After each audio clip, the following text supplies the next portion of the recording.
Chapter 2. On that day, the last Friday in July, Max Rupert woke well before dawn. He opened his eyes and waited a moment to let wake and sleep separate in his head.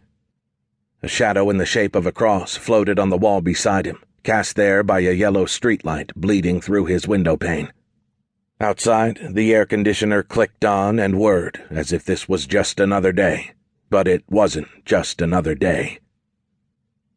He reached a hand to her side of the bed, touching the undisturbed sheets, feeling the slight rise where the mattress remained unaffected by 4 years of her absence. He grazed his fingers across the soft cotton and felt the pain in his chest grow and ebb with each breath. She used to wake up before him, a morning glory to his night owl. In so many ways, she brought balance to his life.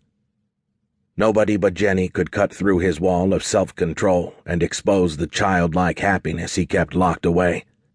He'd never laughed so hard as when they were alone and she felt free to unleash her cutting wit. And she loved pretty things. Porcelain dolls, silver candlesticks, and china teacups still filled the shelves and covered the fireplace mantel. He'd learned to take care of her flowers, the chrysanthemums she'd planted in front of the house. He remembered that first year when they bloomed, how he wanted to tee off on those flowers the way Bill Murray had done in Caddyshack. He didn't, of course. And now, every year, Max tended to those flowers the way she had done for so long. But there were other ways in which Jenny and Max were not counterweights, but a perfect blend. She loved fishing as much as he did. They both loved black and white movies and heavily buttered popcorn, and they enjoyed sitting in silence together. Whether it was reading books or just swinging on the porch swing, it didn't matter, as long as she was there.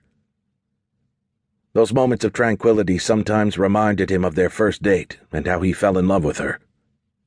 He no longer remembered the homecoming dance itself or the dinner before, but he remembered how stunning she looked. He remembered the way her simple dress accentuated her natural beauty in the same way that dew can make a rose sparkle. But what he remembered the most from that night was what happened after the dance.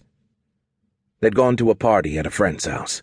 Some kids talked, others made out, and still others navigated the waters between budding relationships and breakups. He remembered sitting on a couch with Jenny, caught up in the only moment of awkward silence they had come across all evening. He had his arm stretched across her shoulders, his palm dangling in the air. He wanted to kiss her. His thoughts tangled around the logistics, how to create an opening for the kiss, how to move in, open-lipped or closed. He contemplated what he would do if she kissed him back, or, God forbid, if she didn't. He had never been more nervous. Then she moved, turning into him just enough to lay her head on his shoulder. She put her hand on his chest and sighed, not the sigh of a tired high school girl, but the sigh of a young woman content with the world. The struggles in Max's head vanished. He no longer thought about angles and lips and reactions. All he wanted to do was hold her. He lowered his dangling hand until it rested on her hip, his fingers gently pressing against the soft cotton of her dress. At that moment he felt more deeply for her than he'd ever felt for anyone ever before. He tenderly kissed the top of her head, and that was enough.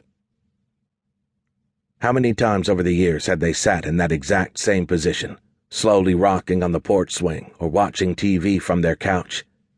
How many times had he kissed the top of her head and told her that he loved her? And to himself he would whisper the promise that he would always protect her. He would never let anything bad happen to her. It had been 4 years to the day since he broke that promise. On that first morning when he woke up without her, he could barely pull himself out of bed, and when he did, he crawled to her closet and wrapped himself in her sweaters and blouses, things she'd worn, things waiting to be washed on the day of her death. He pressed the fabric to his face and inhaled her essence until his last tear fell, and he could again put on the facade of strength that he wore for everyone else. He returned to that closet a few times over those first months, repeating his ritual until the scent in Jenny's clothes surrendered to the dust and decay of time. As months turned to years, he found a way to live with the sadness.